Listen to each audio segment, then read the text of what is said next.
Good evening. Thank you for joining us for Tuesday, May 14th council meeting at 7 p.m. Madam Clerk, if you'll call the roll.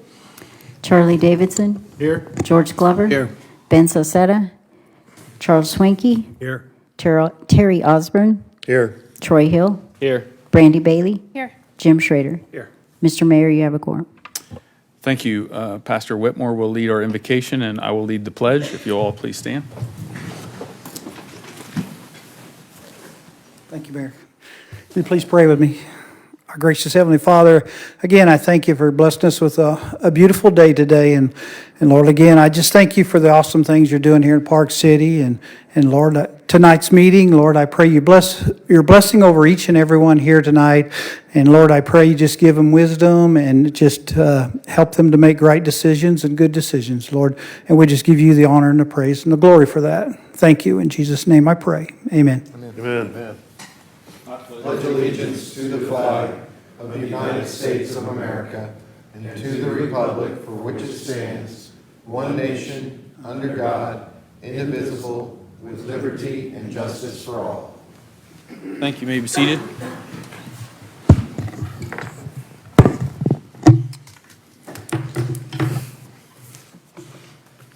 Okay, we'll start with approval of the agenda. Before I entertain, excuse me, a motion on that. Just a couple notes on suggested changes. On the consent agenda, item number 1 is minutes of, should be the April 23rd regular meeting. And if we go to item 8, for appointments to the Community Relations Board, it should be Jennifer Dreiling and Patrick Church, and both applications were included in your packet. It just wasn't, the name was not included on here. So we'd ask that both names be included in the motion when that happens. With that said, I would entertain a motion to approve with said changes. Charlie. I move that we approve the agenda as printed along with the said changes. Thank you. Jim? I'd second that. Any further discussion on that? Okay, motion by Charlie, seconded by Jim. All in favor? Aye. All opposed? Motion passes 7-0. And awards and presentations. Excuse me, Dan, if you'll come forward. We have a proclamation for National Police Week and National Peace Officers Memorial Day. Thank you. Thank you, Mayor and Council. We do have 2 proclamations this evening in honor of 2 of our departments with the city. The first one is National Police Week, which is May 12th through the 18th, and National Peace Officers Memorial Day, which is May 15th, which is tomorrow. Whereas the Congress and President of the United States have designated May 15th as Peace Officers Memorial Day, and the week in which May 15th falls as National Police Week.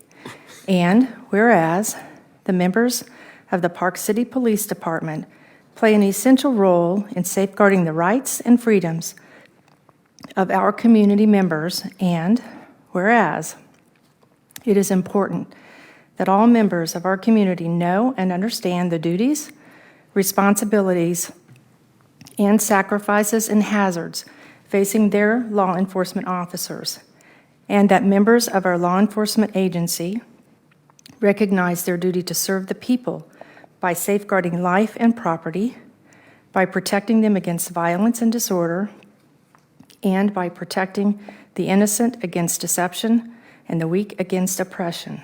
And whereas Park City police officers are committed to the highest professional standards and working in partnership with our community to meet the challenges of reducing crime, creating a safe and welcoming environment, and improving our quality of life in our community and those who visit. And whereas the City of Park City is proud of our police officers and wishes to recognize their commitment to the public safety profession. Now, therefore, be it proclaimed that the City of Park City hereby recognizes the week of May 12th, 2024 through May 18th, 2024 as Police Week, and calls upon all community members, civic, and educational organizations to join in commemorating law enforcement officers, past and present, who, by their faithful and loyal devotion to their responsibilities, have rendered dedicated services to their communities, and be it further proclaimed that the City of Park City hereby recognizes May 15th, 2024 as Peace Officers Memorial Day, and we call upon the community of Park City to observe this day in honor of those law enforcement officers who, through their courageous deeds, have made the ultimate sacrifice in service to their community or have become disabled in the performance of their duty, and let us recognize and pay respect to the survivors of the fallen. Thank you. And now for the proclamation for National Public Works Week. Absolutely. And this is, every year there is a different theme for National Public Works Week. The theme this year is Advancing Quality of Life for All. Whereas public works professionals focus on infrastructure, facilities, and services that are of vital importance to sustainable and resilient communities and to the public health, high quality of life, and well-being of the people of Park City. And whereas these infrastructures, facilities, and services could not be provided without the dedicated efforts of public work professionals who are federally mandated as first responders, and the engineers, managers, employees of all levels of government and the private sector who are responsible for rebuilding, improving, and protecting our nation's transportation, water supply, water treatment, and solid waste systems, public buildings, and other structures and facilities that are essential to our citizens. And whereas it is in the public interest for all citizens, civic leaders, and children in Park City to gain knowledge and maintain ongoing interest and understanding of the importance of public works first responders and public works programs. And whereas the year 2024 marks the 64th Annual National Public Works Week, which is sponsored by the American Public Works Association. Now, therefore, the Mayor and Council do hereby proclaim the week of May 19th through the 25th, 2024, as National Public Works Week, and urges all citizens to recognize the substantial contributions that our public works professionals, engineers, managers, and employees make to protecting our national health, safety, and our quality of life. You want to show the other people? Thank you, Dana. Thank you. Okay, next we'll move to public forum. I have State Representative Stephen Owens, if you'll come forward, please.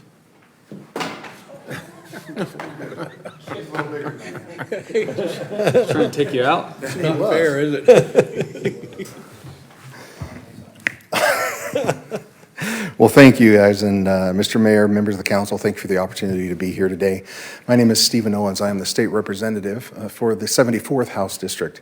I live in Heston. I'm a business owner up there, and I've represented that district, which includes rural Harvey, parts of Marion and McPherson County, for the last 6 years. So just concluded our third term, or my third term, and my sixth, well, actually eighth session, because we've had a couple special sessions in there and possibly one coming up. We'll see what happens. I'm here today to introduce myself, as it is my goal to be your next state senator for the 31st Senate District. I wanted to take the opportunity to introduce myself, to share a little bit about who I am, where I come from, and what I believe in. So with that in mind, currently, I serve as the chairman of the Corrections and Juvenile Justice Committee. So all things law enforcement, corrections, and juvenile justice run through my committee. I've had the opportunity to serve as that chairman for the last 3 terms after the passing of the late Russ Jennings. I also serve on the Judiciary Committee as well as on the Appropriations Committee. So I'm really thankful to be here during National Police Week, recognizing our fine men and women of law enforcement. I've had the opportunity to get to know them and to work with them regularly up in Topeka and make sure that we are passing policies that support the good work they do. It seems like there's an awful lot of anti-law enforcement sentiment that likes to run rampant around this country. but I can speak on behalf of myself and the vast majority of legislators in saying we strongly support our men and women in uniform. Appreciate the work that they do, Chief. Appreciate all that you do. You know, there's a lot of things going on in Topeka. A couple of things in specific we'll talk about. I've had the opportunity, speaking of working with law enforcement, to work with various parties on both sides of the aisle to reform our civil asset forfeiture statutes. There's something that I undertook last year, had the opportunity to work with Colonel Eric Smith, as well as many chiefs of police, law enforcement officers, to ultimately craft legislation that respected the individual property rights of our citizens while still ensuring that law enforcement has the ability to utilize that very important tool. Proud to say that that passed unanimously in both the House and the Senate and was recently signed by the governor, which is always a great thing. Another thing that I will share that will be coming to benefit all of us in South Central Kansas is one of the things I found out in serving in the Juvenile Justice Committee is that there are 0 inpatient substance use treatment beds for juveniles in South Central Kansas. That means if you have a juvenile that has a substance use issue, they have to go to Johnson County. It's the nearest facility.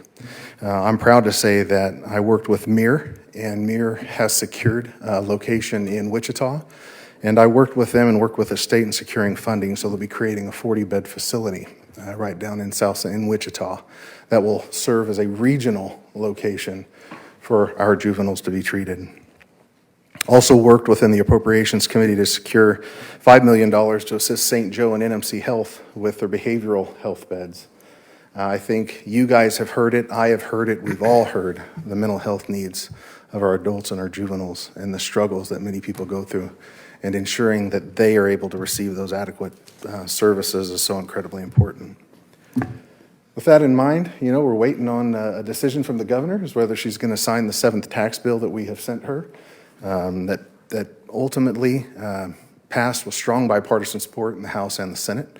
Certainly been a challenge in making that happen. The one before this actually passed the House unanimously, the 125. That's 45 Democrats, or 85 Republicans and 40 Democrats supported that bill, and it was still vetoed. So still optimistic that we're going to have the opportunity to pass meaningful tax relief, because the package that currently waits on her desk not only reduces us from a 3-income tax tier system to a 2-tier system, eliminating that lowest rate, thus benefiting those folks at the lowest end of the spectrum, but it also eliminates all taxing of Social Security in the state of Kansas. It reduces the property tax mill levy that you pay the state, as well as increases the exemption, while also eliminating the food sales tax early. And it's a very good bill. I know there's an awful lot of pressure being put on her to sign that bill, because I think we can all agree, in light of inflation and the things going on in this nation, everybody could use a little bit more money in their pocket. So with that, I would like the opportunity. I know this isn't a question and answer, so if it's all right with you, Mr. Mayor, I'd like to hand out my business card. And I welcome the opportunity to meet with any of you individually, collectively, share more about who I am, what I believe in, and why I feel that I am the right person to be your next senator. Thank you very much. If you'll leave your cards with the clerk, and we'll pass them through, but if you'll leave enough for everybody, it'd be fantastic, and maybe a few extras in case anybody afterwards would like one. We thank you for Got it. coming and sharing your information. Absolutely. Thank you guys very much. Good luck to you. Absolutely. Thank you. Okay, that's all I have signed up for public forum. Next is staff reports. Chief?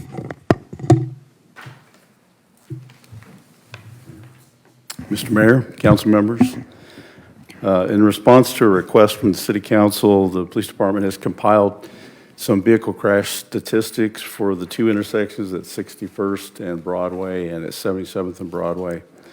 The purpose of the report is to compare the crash data before the construction of the roundabouts at those 2 locations and to the data afterwards. The data for both of those intersections was collected for a 10-month time period, both before and after. We only have 10 months of data at 61st Street after the construction, so we kind of had to use that as a baseline. So I'll start with 61st and Broadway. I think there might have been a graphic for this. If not, there's something in your packet there. Before the roundabout, we had 7 total crashes, and 2 of those involved injuries. After the construction of the roundabout, 5 crashes occurred, no injuries were involved. 77th and Broadway, before the roundabout, we had 3 crashes. 1 of those was an injury accident.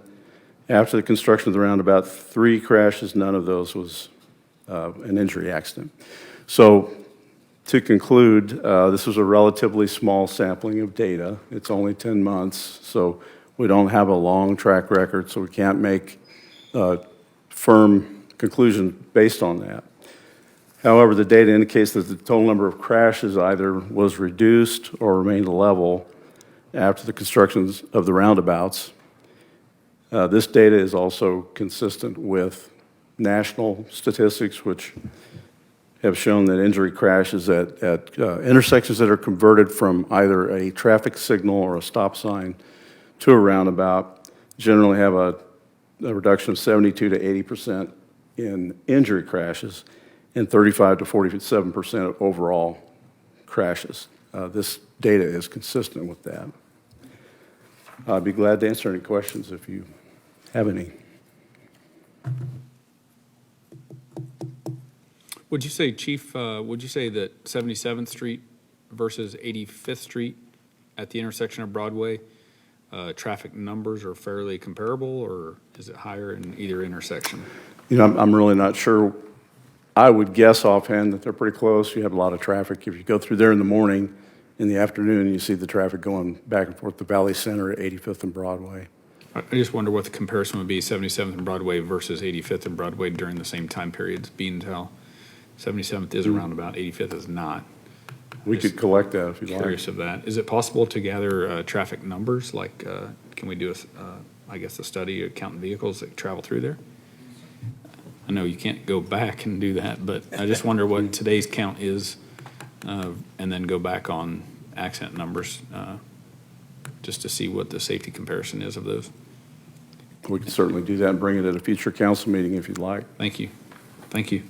And I suppose, Sean, if you want to mention, I guess there's some new information on 85th Street that we could share with the public?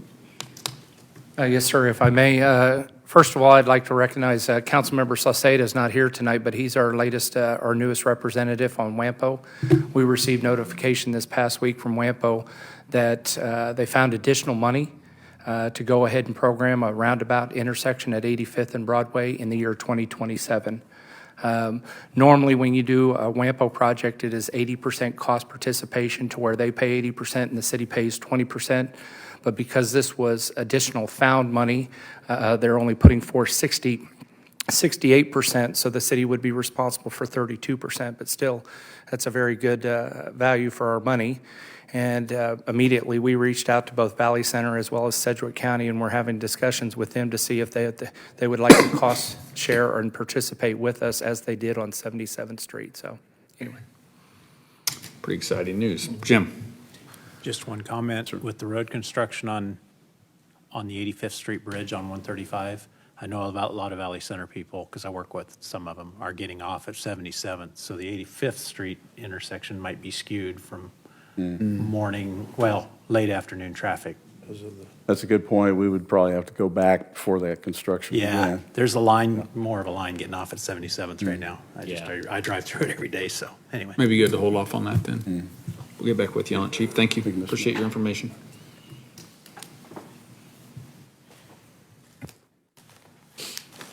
Okay, next we're at the consent agenda.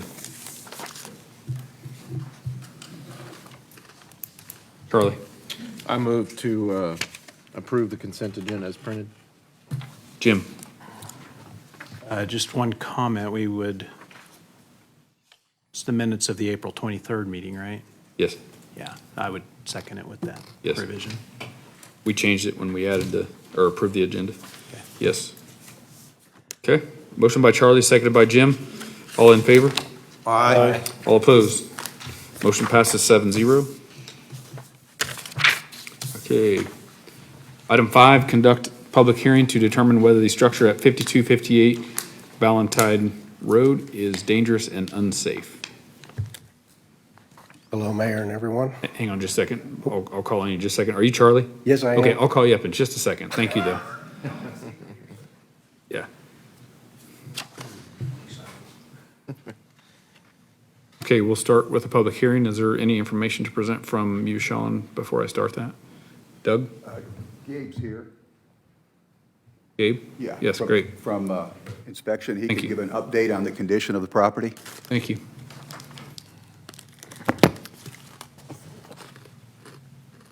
Hi there, Gabe. Thanks for being here tonight. Good evening, Mayor, Council.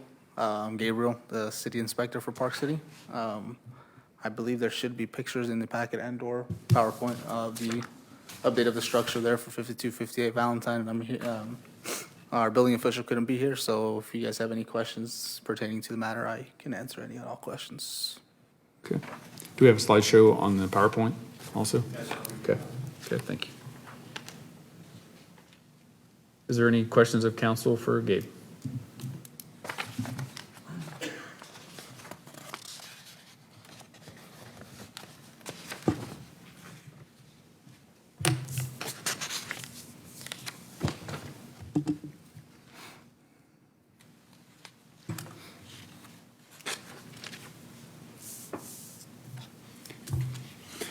Jim? I just had one, and maybe you said it in here, but is the house occupied right now? What's that? Is the house, excuse me, is the house occupied? That I know of, no. Okay. No other questions? I got one. Go ahead, Troy. Is this house livable? In the condition given it's in right now, I would say no. Okay. Any other questions of Gabe? Okay, thank you. I'll open our public hearing at 7:23.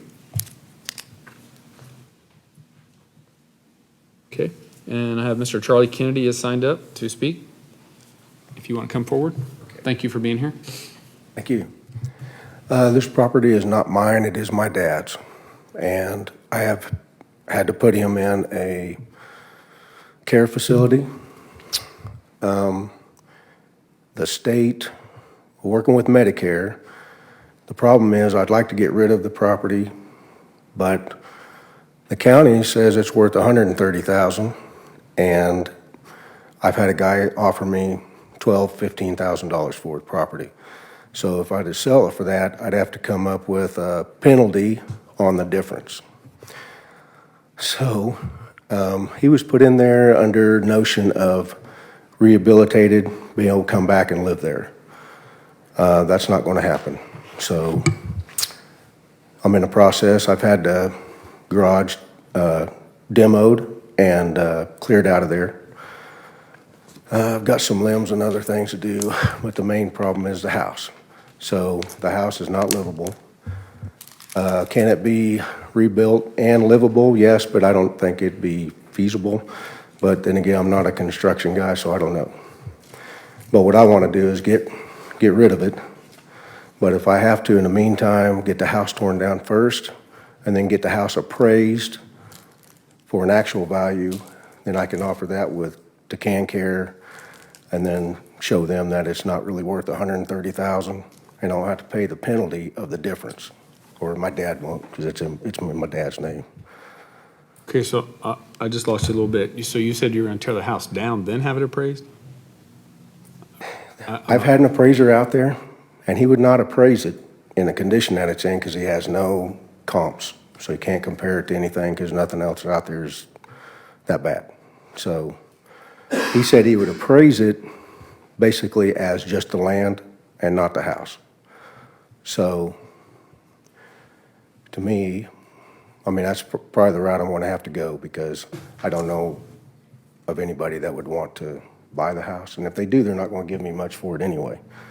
So if I sold it for that, I don't want to pay that penalty of the difference of what the county says it's worth, which I've tried to get my dad to protest that for years, and he wouldn't do it. So I'm in this situation.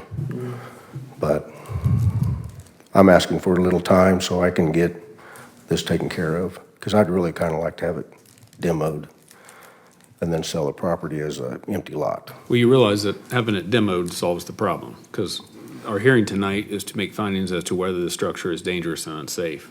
Okay. And if you demo it, that resolves that. That would just go away, right? That's probably that's what our plan would be to do, is to demo it, just so we don't have an unsafe structure. Right. And I'm totally fine with that. I just need a little time to come up with a little extra money for that, since I just had the garage demoed. So, Okay, counsel? Mayor and council, my suggestion, based upon what the discussion's been, would be to go ahead. I think the gentleman's pretty much acknowledged that it's dangerous and unsafe as it sits today, the structure. Would be go ahead and adopt the resolution, give him an appropriate period of time, and I don't know if the resolution had a 30 days in it. 30 days can stay in there, I think, and we've done this before where we can entertain a request through the building inspectors for some additional time and present that to the council if that's necessary. How much time do you think you need to get this done? I'd like to have more than 30 days. Have you got bids already, or do you have What's that? anything, do you have bids or anything I secured? have had one person give me the bid, the guy that actually demoed the garage. So I have an idea how much it's going to cost me. If I can have a couple of months to get that done. I really don't know what his schedule is, but he's like the only one I've checked with. What does that cost a demo? About 7,000. I can amend the resolution before I publish it. So if we want to tonight adopt the resolution with the change in the number of days to 60 or 90 or whatever the council believes, then I'll change that before it's published. Is the structure secured now where nobody can get into it other than yourself? What's the shape of it now? That'd be my only worry about leaving 90 more days to. I believe so, Mayor. He's gonna step in right where you're at if you don't mind. Thank you. Thank you, Gabe. Mayor, yeah, I believe it's secure. From what the inspections I've done on it, everything looks locked up. No way for them to get in. Okay. So Okay, everything seems to be locked up though. very good. Thank you. Okay, do you have anything else? No, I don't. Are you asking for 60 days? How much, what are you asking for? I mean, the council's gonna make a decision. It doesn't mean they're gonna take what you're asking for, but Well, I can ask for 90, I'd like to ask for 90 days, but Yeah. I'll settle for what you come up with. okay. You have anything further? I don't. Okay, thank you for being here tonight. Is there anybody else in the audience that wants to speak on this matter? If you would like to speak, you may come forward. Okay, seeing no one, I'll close the public hearing at 7:29.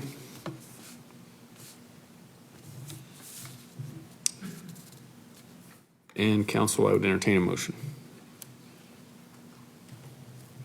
Charlie, I move to approve Resolution 1209, a resolution finding structure at 5258 Valentine to be dangerous and unsafe pursuant to KSA 121753, directing the owner and any other persons having an interest in said structure to either repair or move the structure, work to commence no later than 90 days from the date of this resolution.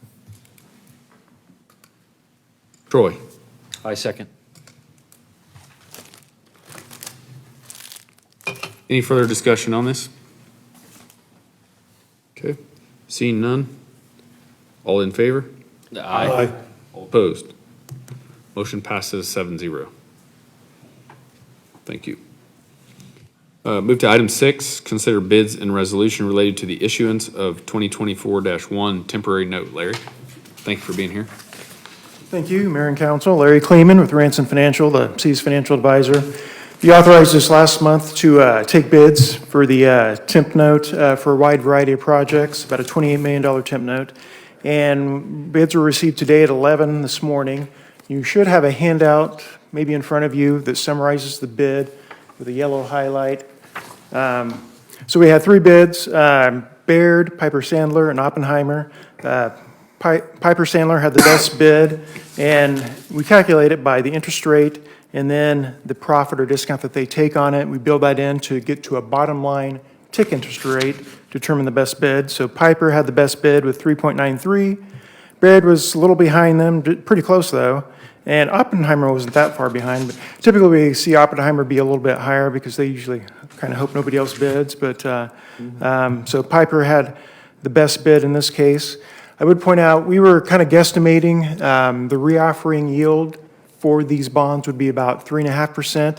It's actually 3.7%, so it's a little higher. Rates have been ticking up all quarter, and especially in the past few weeks a little bit. So the rate is slightly higher than we had originally anticipated. Because we include capitalized interest or interest on this temp note in the temp note itself, we actually had to increase the size a little bit from 2.8 to about 20, from 26.8 to about 26.9 million. If you turn to the next page, you can see the final sizing. So yeah, so 26.945 million. I did highlight a few things there. So the coupon rate on the temp note is 3.625, but they're going to turn around and resell it to the public at 3.7%. I highlighted the underwriter discount. That's the fee that the underwriter keeps, 0.7%. That's pretty average range. Usually it's between 0.5% and 1% for a temp note. Page 3 just outlines the debt service schedule. It's a 3-year note going out to October 27, callable in 1 year, October 25. So as projects are developed, and we can bond it whenever after that time. And again, the interest is included, so you don't have to worry about budgeting 3 years' worth of interest on this temp note. And page 4 is just a summary of the sources and uses. The bulk of the funds, $23.8 million, goes towards the city's projects.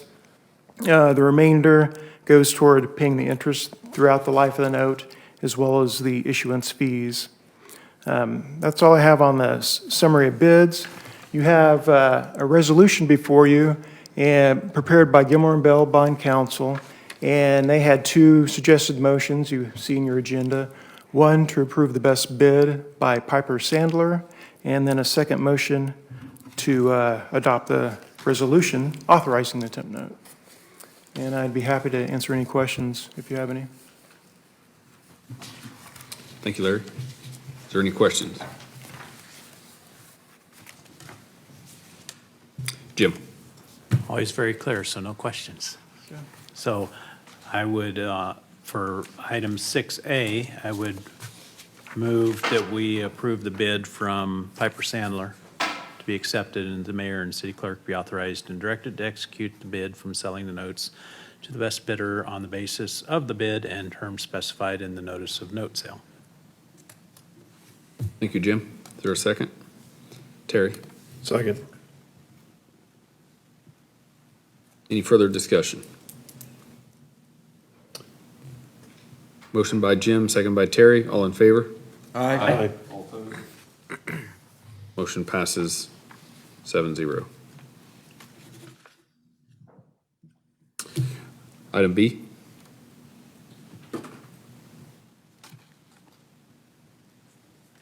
Brandy. I move to approve Resolution 1210-2024, authorizing and directing the issuance, sale, and delivery of general obligation temp notes, Series 2024-1 of the City of Park City, Kansas, providing for the levy and collection of an annual tax, if necessary, for the purpose of paying the principal and interest of said notes as they become due, making certain covenants and agreements to provide for the payment of security thereof, and authorizing certain other documents and actions connected therewith. Thank you, Brandy. Troy? I second. Any further discussion on that item? Motion by Brandy, seconded by Troy. All in favor? Aye. Opposed? Motion passes 7-0. Thank you, Larry. Item 7, discuss and consider appointment to the Planning Commission, Board of Zoning and Appeals. You've all had in your packet application from Sean Miller to serve on the Planning Commission and Board of Zoning and Appeals to a term expiring in May of 2027.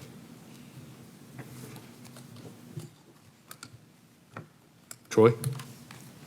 I move to approve the appointment of Sean Miller as member of the Planning Commission Board of Zoning Appeals with a term expiring in May 2027. Thank you. Charlie? I'll second. Okay. And just as a, I guess as an intro, Sean served on the Valley Center School Board for several years and has some spare time on his hands. He lives in Park City, so glad to have him aboard and serving on our planning and zoning. With that said, all in favor? Aye. All opposed? Motion passes 7-0. Item 8, discuss and consider appointments to the Community Relations Board. We have 2 applications for Jennifer Dryling and Patrick Church to serve on the Community Relations Board on a term expiring January 2025. Terry. I move to approve the appointment of Jennifer Dryling and Patrick Church as members of the Community Relations Board with a term expiring January 2025. Thank you. Charlie? Second. Seeing no further discussion on this item, motion by Terry, seconded by Charlie. All in favor? Aye. All opposed? Motion passes 7-0. Item 9, discuss and consider a contract with Andale Construction for street improvements to 61st in Jacksonville.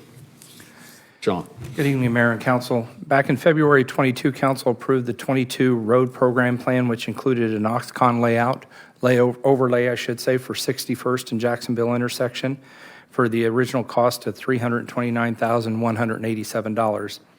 As we're all familiar, since then, the intersection was overlaid and has had 2 additional treatments, which has not performed as expected, primarily due to the presence of groundwater at the site. The city engineer drafted plans to install a French drain system, and then we put that out to bid, but the submitted bids far exceeded the engineer's estimate, prompting us to consider the complete replacement of the actual intersection. Recently, staff has reached out and been in negotiations with Andale, who warranted the Oxcon overlay for 7 years and proposed a solution of cost sharing on the reconstruction of the intersection rather than requiring them to continually doing warranty work for the remaining 5 years. Originally, the engineer's estimate to do a complete reconstruction of the intersection was just over $400,000. And then there was an add alternate of $79,000 to extend that north on Jacksonville, north of the first entrance going into Quick Trip. Andale reviewed the engineer's estimate and agreed to complete the intersection for a total cost of $559,000 for both projects. The main cost difference is that due to the traffic control, the original engineer's estimate had a much lower estimate on traffic control. This project would need to be done in 4 different phases over a month and a half time period, so the traffic control came in quite a bit higher. But again, Andale has agreed on a cost share with the intersection of a 50-50 with the city, mitigating the need for any future Oxcon warranty work. So what the 50-50 is, I want to make certain I'm perfectly clear, is on the intersection portion itself, which is $454,213.48. That's what they want to do, the 50-50 with the original. If council wants to add the alternate of extending it north on Jacksonville, north of that, that would be on the city's cost, and that's $105,746.84. It's an unbudgeted item. Staff recommends approval, paying for it out of capital projects fund. Sean, on the drawing that we had just up, if you could pull that back up to the I guess the light gray area that doesn't have the grid in it. That'll be the concrete area they're adding. That is a complete reconstruction, plus adding a French drain system up under it as we reconstruct the whole thing. Okay, so the area to the east of there that's between the Spangles and the subway? Yes. That's not going to be replaced? That is not going to be replaced. That is currently, it's held up rather well. There's no deflection or chipping or cracking from the Oxcon coating. Groundwater hasn't been present on that part of the intersection. Okay, so that would still, the warranty would still remain with that? Yes, sir. Okay. Jim? I was happy to see Andale step up and offer to do some cost sharing in this because, you know, we pay for it once and now we'll pay for it a second time. So I guess the main thing is just to make sure, are we comfortable or adequate at engineering studies, whatever it would be, that, you know, the French drain fixes it and this solves our problem so that we can eliminate this water deal. How confident do we feel on that? I don't think we want to do it a third time. No, sir, I agree. Like I said, this has not been the best situation over the past couple years of having to deal with this, but this has gone back through several renditions with the city engineer to make certain that this is the appropriate. Like I said, we originally thought just installing a French drain system would take care of that, but the estimates just came back way too high, and it prompted the conversation to replace the whole entire intersection. So they'll completely remove all the concrete, remove the base layer, and figure out exactly what are we dealing with, and then install the French drain system, which should mitigate the problem going forward. Can you explain, like this French, I guess for everybody, how this French drain specifically works? It's perforated pipe that's buried below. Then it has crushed gravel, rock compacted around it. So it's just basically, it's kind of like the sump, the French drain system around most of the basements here in Park City, to where when the groundwater rises up, it has at least an avenue to get out and under. Currently, right now, it doesn't, and so it just seeps up through. The Oxycontin coating, it's kind of prevented it from ever truly hardening and doing it as performed as to what it was expected to. So there's probably a sump pump somewhere that's going to raise this water level? Or No, sir, the that French will drain gather the system would water? just be gravity. It would be gravity to Where's get the it water to the drain? drainage system. Okay, I was going to say, where does it drain to? It's It'll gonna go to drain our directly stormwater into drainage the- system. Okay. Okay, thank you. Yes, sir. Thank you, Jim. Brandy? I see there's no talk about the traffic flow in this, and I know we've had talks about how the traffic's going to flow, but that cost isn't a part of any of this. That'd be totally separate. No, the traffic control is included in the overall cost, and that's the reason why, from the engineer's estimate to the actual, that's what is included is the traffic control. There's a whole plan that goes along with the engineer design of it. And that's coming up around by Cracker Barrel, that area? That portion of the road has already been completed. Down where Beaumont connects into Hatton, that was completed. We knew coming up that this was going to need to be done in order to handle the traffic and how it needs to work around. So that project has already been completed within the last couple weeks. Okay, because it was a couple weeks ago when I drove by and I saw it hadn't, so I just haven't been back by there. I drove by there earlier this evening before the meeting, and it still has cones out there. It's curing. Okay. But we wanted to make certain that that was ready to go because Andale is well aware that we're all interested in getting this done sooner rather than later. Thank you, Brandy. Troy? How long are they projecting this is going to take? Month and a half, sir. Okay. That's all I got. 2 months. Rain.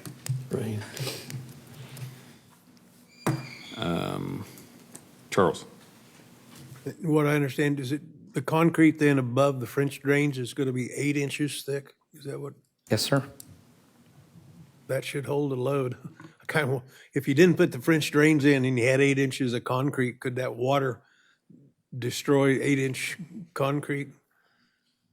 Not saying I don't want the French drains, but I'm just kind of, I would say that already if we take a look at, I'm not certain what's there existing. I don't know how long the intersection was built when it was originally, but over years and over time, the water has continued to deteriorate the concrete.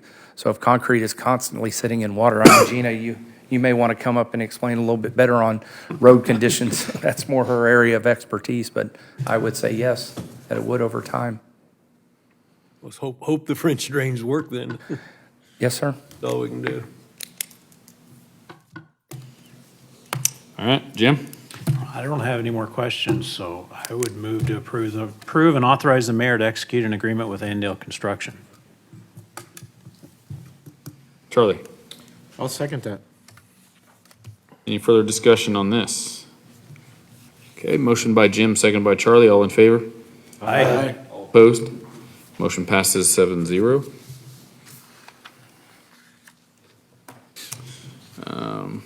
Item 10, discuss and consider approval of a letter of agreement with BHC for design, engineering, and construction inspection of stormwater drainage improvements. Gina?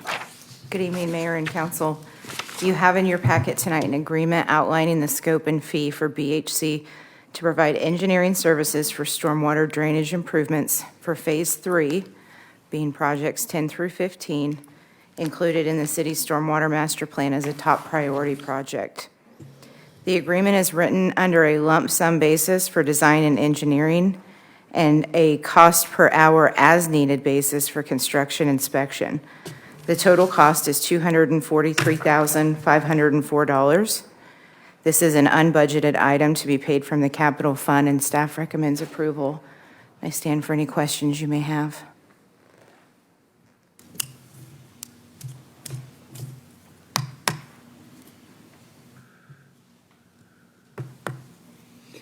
Any discussion, or I'd entertain a motion on this?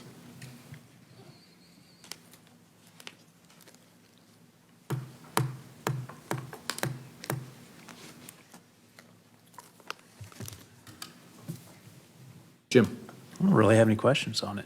So I would move to approve and authorize the mayor to execute a letter of agreement with BHC in the amount not to exceed $243,504, paid for the capital project fund. Terry? Second. Any further discussion? All right, motion by Jim, seconded by Terry. All in favor?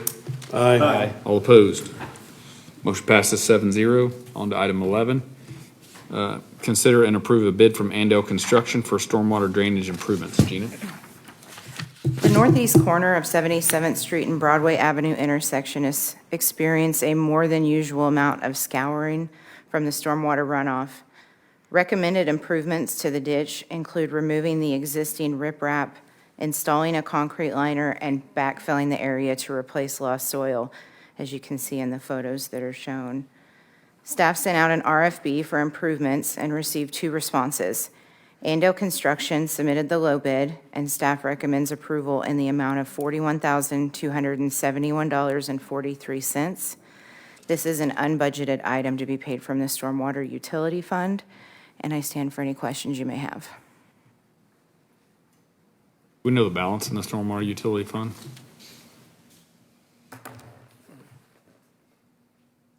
Trick question.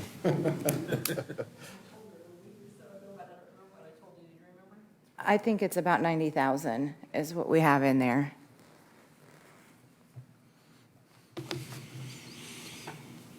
Was this something that should have been tied to the project up there when this happened? This has happened over such a quick period of time. It really couldn't have been incorporated in our plan from Wilson and Company for the stormwater improvements. Otherwise, I would suspect that this would be a project on that list as well. I guess I just wonder, this is tied there with the roundabout intersection, and it's runoff from the roundabout, correct? It's actually runoff from the business that's adjacent to it. There's quite a lengthy channel that runs to the east along the parking lot of that business. Okay, so is this looking straight south? It's looking straight north. It's looking to the south. Okay, so we're looking south at the intersection, and on the left side of that picture, the picture on the right is that old house, correct? Yes, sir. So I guess the business that's there on the, be the northeast corner of that intersection, they will be paying the stormwater tax associated with this, and this is problems that large roofs and parking lots create. So this water is actually flowing out of that inlet and to the south. It is moving from the east to that and then turning and heading south. And that is part of the problem. If you look in the second photo, you can see where it wants to head directly to the west, but we're asking it to move to the south.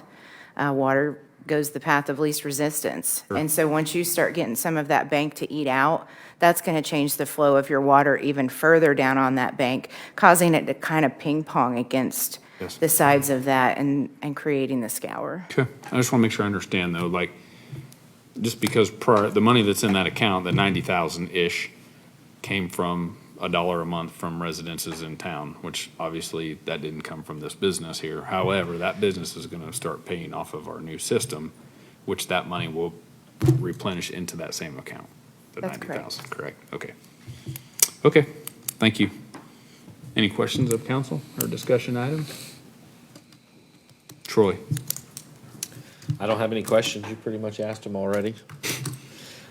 Move to approve the bid and authorize the mayor to finalize and execute a contract with Andale Construction in the amount not to exceed $41,271.43 to be paid from the Stormwater Utility Fund. Thank you, Troy. Jim? I'd second that. Okay. Motion by Troy, seconded by Jim. Any further discussion? Seeing none, all in favor? Aye. All opposed? Motion passes 7-0. Thank you. Thank you. Discuss and consider approval of an addendum to the 2023 audit contract for an alternative compliance examination engagement related to the 2023 ARPA expenditures. D. A single audit is required when entities have expended federal grants of $750,000 or more during a year. However, in the case of ARPA expenditures, the U.S. Department of Treasury and the Office of Management and Budget have provided a voluntary and less burdensome alternative for entities that do not have $750,000 or more in expenditures of other types of federal funding. The City of Park City is eligible to have this alternative compliance examination engagement, we'll call it the ACEE, instead of the single audit. An addendum to the 2023 audit contract must be approved for Forvis to perform the ACEE rather than the single audit that was included in the original contract. The cost to the city for the ACEE will be $5,465, which is the same amount that is stated in the original contract for the more extensive single audit. In 2020, when council approved the 5-year proposal from Forvis, the ACC did not exist. This is created entirely for ARPA. So it was not part of the bid process at that time. Forvis has indicated costs have substantially increased since then, so they're not willing to charge us less for the ACEE, even though it does involve less work. Staff recommends approval of the addendum to the 2023 audit contract with Forvis for the alternative compliance examination engagement in the amount of $5,465 to be paid 1/3 out of each of the administration, water, and sewer departments. Thank you. Jim?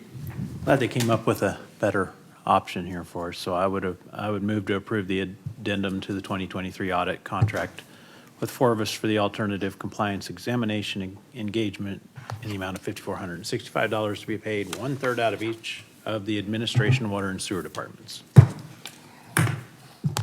Thank you. Troy? I'll second.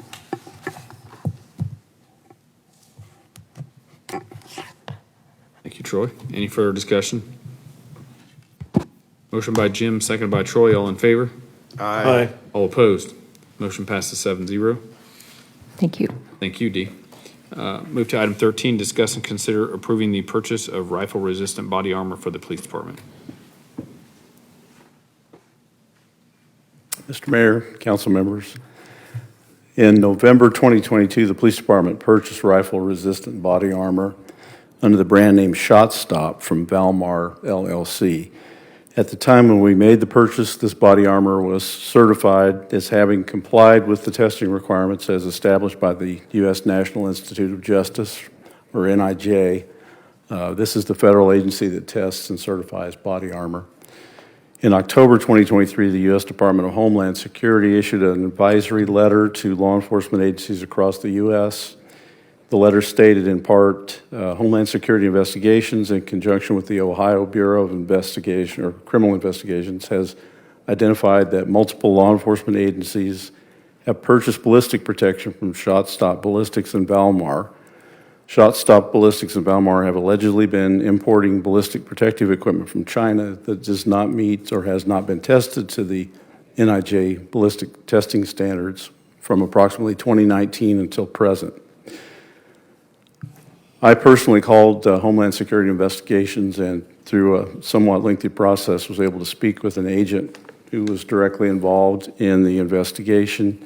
The agent informed me that he would not recommend continuing to use this armor that we purchased due to the time period when it was manufactured, based on his knowledge of the facts involved. The case is still under investigation. It may take several years for any criminal and/or civil cases to work their way through the federal court system. Due to the facts and the allegations that have come to my attention, I believe it's prudent to replace this body armor. Some of our officers wear it every day in conjunction with their regular soft body armor. while others keep it nearby for use in situations where a suspect may be armed with a rifle. There's no way for us to know for sure whether this armor will fail during a critical incident. For many years, we have purchased soft body armor for all of our officers, which is manufactured by Point Blank Enterprises. Point Blank is one of the largest body armor manufacturers in the United States. I obtained a quote from Galls, which is our primary uniform supplier, for replacement rifle plates for all the sworn personnel for the positions that we have currently filled. The quote is based upon the state of Kansas contract pricing, so there isn't a lower price available to us. As we hire personnel to fill open positions, we will need to purchase additional body armor. The amount for 18 sets of plates, or 36 plates, is $14,886.14. This is an unbudgeted expense which will be paid for by using unspent salary funds.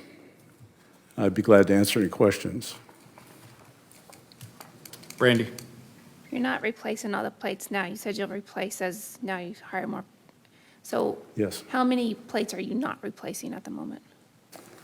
We're currently short 5 positions, so there'd be an additional 10 plates that we would need to purchase. The reason, aside from the financial reason that we don't want to replace them right now, is they come in 2 or 3 different sizes, and we don't know what size people we're going to hire. So That makes sense then.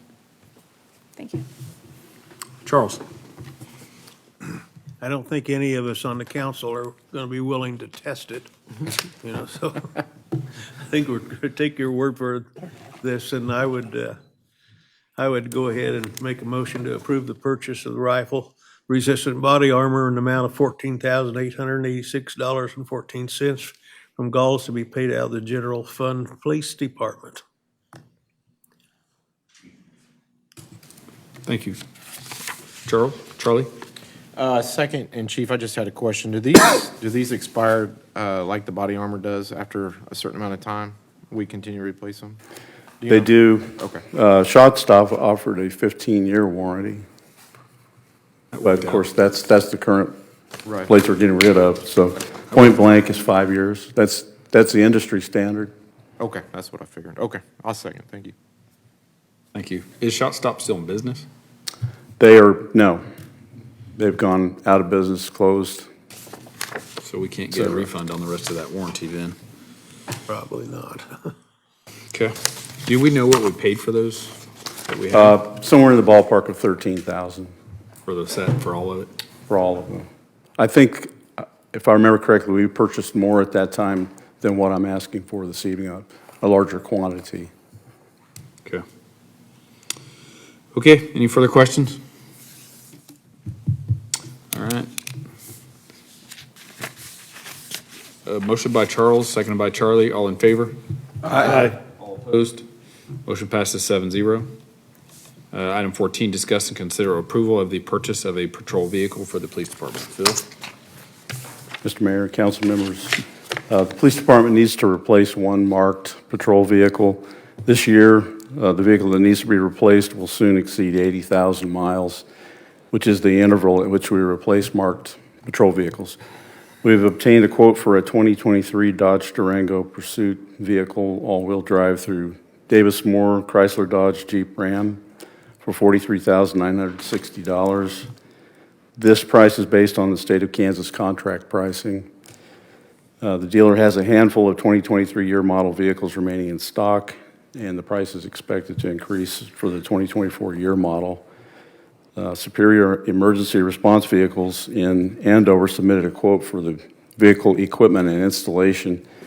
The amount for that is $16,044.53.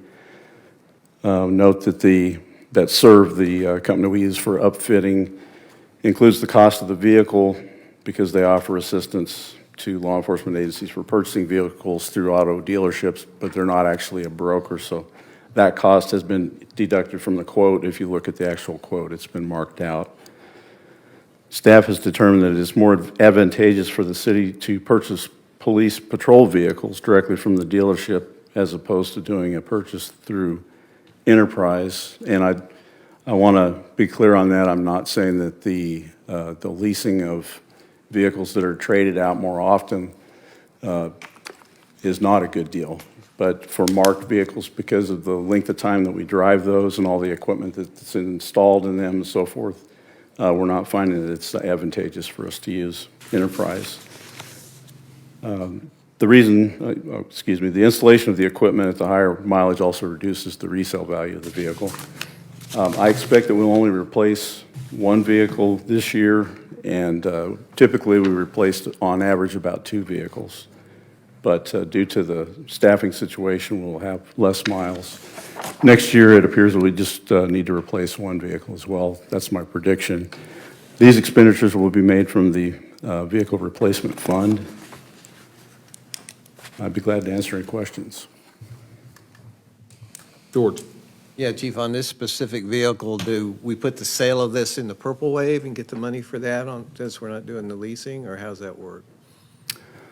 Yes. We'd go back to Purple Wave most likely. Okay. And put that money back into the fund? Yes, sir. To purchase more? Okay, thank you. Brandy? On your invoice, it shows the ship dates was 2023, so this vehicle's in stock and ready. They are for in you? stock, and there's some concern about availability for, if we don't purchase a vehicle that's in stock right now, and that stock is shrinking, then there's some concern about availability, how long it's going to take us to get one, aside from the fact that the price is going to increase. But it is in stock, yes. Any further discussion on this? Okay. Well, there's only one item leaving us from going home.